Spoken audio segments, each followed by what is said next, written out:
Путин против порно, Орбан снова облажался, а в Беларуси арестовали евродипломата. Обо всем этом расскажу подробнее в эфире «Нехта». Самые важные и интересные новости. Северокорейские войска несут масштабные потери. Как их используют оккупанты? Британия готова давать помощь, а Германия все еще сопротивляется. В Госдуме РФ призывают нормально относиться к мигрантам и зовут в гости пакистанцев. Спасибо, что смотрите, спасибо за доверие. Не забывайте про лайки и комментарии, не забывайте подписываться на канал. Все это очень важно. Поехали. Британия анонсировала дополнительную помощь Украине на 225 миллионов фунтов или 286 миллионов долларов для усиления обороноспособности перед лицом российской агрессии. В состав этого пакета помощи входят усиление ВМС Украины, малые катера, разведывательные дроны, надводные беспилотники и противоминные дроны, ПВО, радары, системы приманок и радиоэлектронной борьбы с дронами, поддержка и запчасти для ранее поставленного вооружения и более 1000 систем РЭБ против дронов и оборудования для защиты ВСУ. Также Британия предложила дополнительное учение для украинских военных. Премьер-министр Кир Стармер подтвердил необходимость поддержки Украины в разговоре с Дональдом Трампом, подчеркивая важность единства союзников на фоне истощения украинских войск вдоль фронта протяженностью в 1170 километров. Об этом же говорит и министр обороны королевства.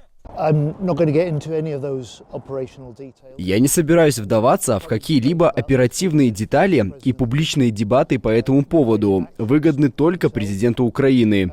Действия Украины говорят сами за себя, и как один из самых сильных сторонников Украины, Великобритания всегда будет реагировать и делать все возможное, чтобы помочь Украине и ее борьбе с этим российским вторжением. А вот социал-демократическая партия Германии во главе с канцлером Олафом Шольцем намерена включить в свою предвыборную программу отказ от поставок Украине дальнобойных ракет «Таурус». Согласно проекту программы, который цитируют медиа, партия обещает поддерживать Украину в борьбе против российской агрессии, но дипломатически, немного военным путем, немного финансово и много гуманитарно. В документе подчеркивается необходимость того, чтобы Украина могла вести переговоры с Россией на равных. Мы не примем продиктованный Россией мир за счет Украины. Помощь должна оказываться с благоразумием и чувством меры. Именно поэтому мы поддерживаем решение канцлера Олафа Шольца не поставлять крылатые ракеты «Таурус» со складов Бундесвера. СДПГ поддерживает помощь Украине с осторожностью и чувством меры, то есть так, чтобы не вовлечь Германию и НАТО в войну. В этом контексте партия поддерживает решение Шольца не поставлять ракеты «Таурус» из арсенала Бундесвера. Для России выгодно, чтобы европейское общество боялось войны, с одной стороны, с Россией. Параллельно с этим для них выгодно, чтобы европейское общество думало, что если будет, условно говоря, там заявление о том, что «Таурусы» могут быть предоставлены Украине, важно, чтобы европейцы думали, что это приведет к войне. То есть россияне эту мысль через свои информационные мощности, они вкрапливают, будем так говорить, в общество разных европейских стран, что если вы даете оружие, Россия придет к вам. И опять-таки, они поддерживают тех, кто против предоставления помощи и оружия, говоря о том, что вот с этими людьми точно будет мир и европейскому обществу ничего не угрожает. Таким образом, они играют на настроениях.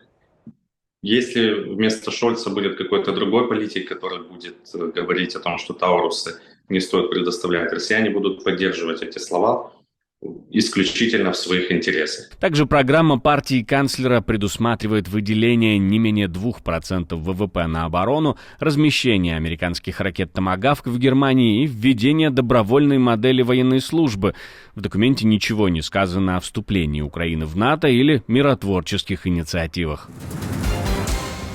Путин планирует создать конкуренцию фильмам для взрослых. Об этом он заявил во время своей пресс-конференции. Говорит, запрещать нельзя, потому что все смотрят, а многие даже снимаются. Порносайты смотрят, по-моему, во всем мире. И сначала порносайты, а потом надо как котлету заказать, понимаете? Во всем мире. Это же не только наша беда. Это беда и многих других стран. Ответ может быть какой? И вообще любые запреты, они имеют право на существование. Но нужно всегда предложить альтернативу, более интересную, чем порносайты. Вот так, чтобы человек залез бы туда и открыл порносайт, сказал, ну, слушайте, это я уже видел. А мне хочется вот посмотреть что-то другое, чтобы захватывало человека, понимаете? Не забыл Путин и про свой орешник. Если вот те эксперты западные, про которых вы сказали, так полагают, пусть они предложат нам, и пусть предложат тем на Западе и в США, кто им платит за их анализ, произвести некий такой технологический эксперимент, ну, скажем, такую высокотехнологичную дуэль 21 века. Пусть определят какой-то объект для поражения, скажем, в Киеве. Сосредоточат туда все свои силы ПВО и ПРО, а мы нанесем туда удар орешником и посмотрим, что будет. Мы к такому эксперименту готовы. Но, должно быть, это единственный вопрос, в котором Путин не обманул. Он отверг идею перемирия с Украиной, предложенную премьер-министром Венгрии Виктором Орбаном.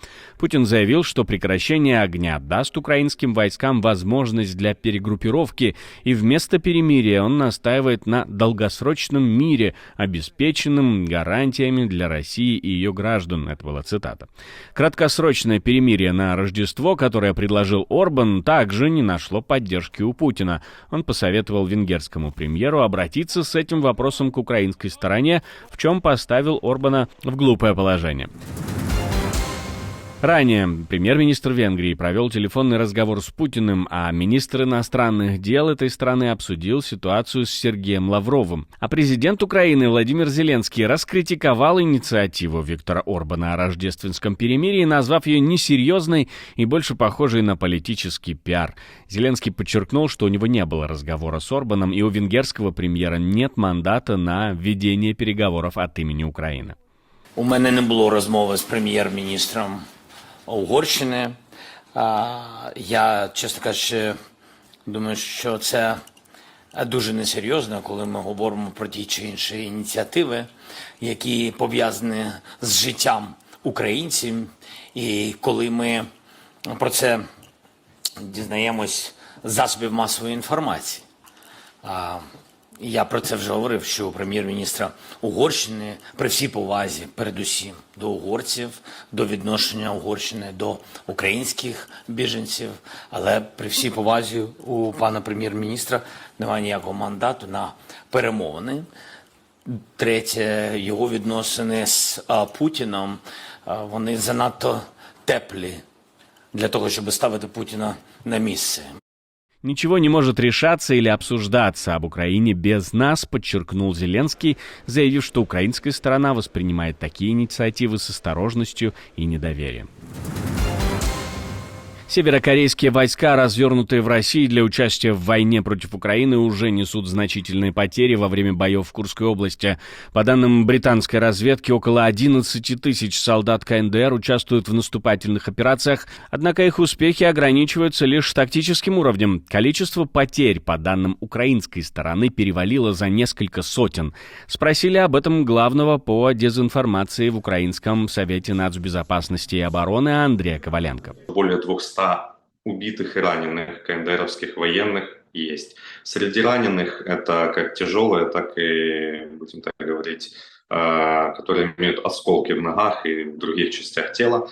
Их определяют в больницы, которые созданы непосредственно под КНДРовских военных. Одна из таких в Курской области, другая в Московской области.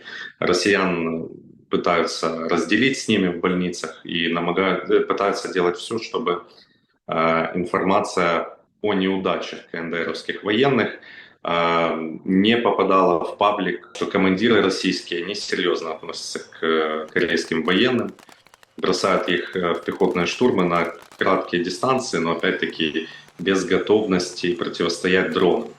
Пытаются накапливать их в посадках и с нескольких сторон атаковать позицию. При этом потери есть, считывается неготовность к современному ведению войны, боевых действий. Вот такая вот картина сейчас. Почему не пускают всех в бой? Для того, чтобы проверить, как будут действовать определенные подразделения в составе российской армии, КНДРовские, по штурму отдельных направлений и позиций. Главной проблемой остается слабая интеграция северокорейских солдат в российские подразделения из-за языкового барьера и различий в структуре командования. Это затрудняет координацию и снижает эффективность совместных действий.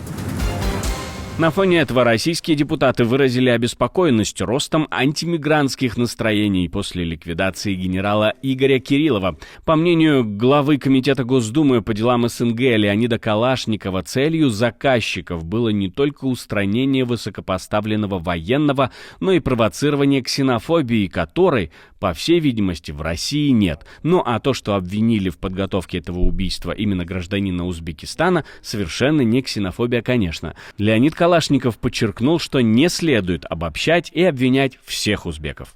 Предполагаю, что люди, которые строят свою политическую карьеру на мигрантофобии, будут использовать тот факт, что исполнителем был гражданин Узбекистана, чтобы нанести ущерб нашим отношениям с Узбекистаном и поднять в очередной раз антимигрантскую волну. И именно на такую реакцию рассчитывали заказчики теракта, когда привлекали гражданина Узбекистана. Призываю, чтобы реакция была взвешенной и разумной. Говорит, стараются дестабилизировать Россию эти злые силы и испортить отношения с Центральной Азией. Депутаты напомнили, что мигранты играют важную роль в российской экономике, можно сказать, на них она и держится еще. А Мария Захарова даже заявила, что МИД готов обсуждать упрощение въезда для пакистанцев, на что отреагировали российские военкоры и блогеры в стиле «да вы, должно быть, шутите». В Беларуси начнется судебный процесс против сотрудника делегации Евросоюза Николая Хилла, задержанного 24 апреля 2024. Европейская служба внешних связей и дипломатический корпус ЕС призвали режим Лукашенко его освободить. Мы призываем белорусские власти освободить его немедленно и безоговорочно. Мы поднимали вопрос о нем при всех наших контактах с Беларусью. Хилла, проповедник Баптистской церкви Благовестия, обвиняется в призыве к санкциям и разжигании социальной розни, что грозит ему лишением свободы на срок от 4 до 12 лет. Может быть, даже и оскорбление Лукашенко тут найдут. Судебное разбирательство назначено на 23 декабря в Минском городском суде. Этот случай стал очередным примером репрессивной политики белорусского режима против тех, кто имеет связи хоть какие-то с международными структурами или придерживается независимых взглядов. ЕС осудил задержание, призвал к немедленному освобождению Николая Хилла. Спасибо, что смотрите, спасибо за доверие. Не забывайте про лайки и комментарии, не забывайте подписываться на канал, все это очень важно. Ну и не забывайте про кнопочку «Супер спасибо», ведь так вы можете нас поддержать. У меня на этом все, до встречи и хороших вам новостей.